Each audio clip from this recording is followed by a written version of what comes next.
Hi everyone, my name is David and welcome to this video. In this video, I'll show you how you can switch the time code mode from milliseconds to frames in Subtitle Edit or vice versa.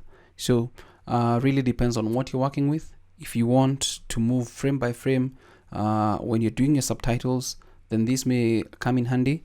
And let's begin. So 1000 milliseconds make a second. And at the moment, if you look at the last few figures after the full stop here, these are all in milliseconds. What if you want to change that into frames? There are people who want to do that. It's pretty simple inside Subtitle Edit. So you'll come to Options, click on Options, Settings, and then once this page loads, move to this side and you'll see the time code mode: hours, minutes, seconds, milliseconds. Now, the drop-down option here has the option for hours, minutes, seconds, frames.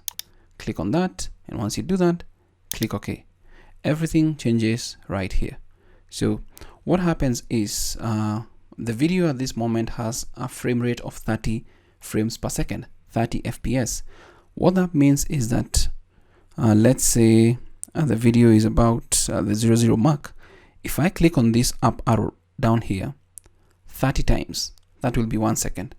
1, 2, 3, 4, 5, 6, 7, 8, 9, 10, 11, 12, 13, 14, 15, 16, 17, 18, 19, 20, 21, 22, 23, 24, 25, 26, 27, 28, 29.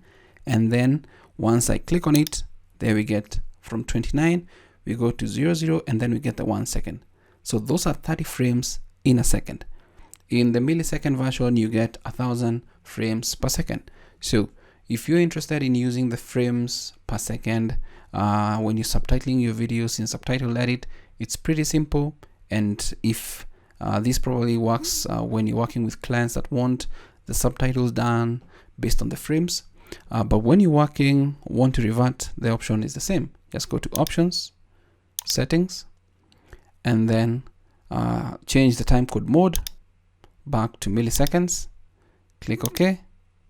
And if we go forward again, now you'll see that everything changes: 100, 200, 300, 400, 500, 600, 700, 800, 900.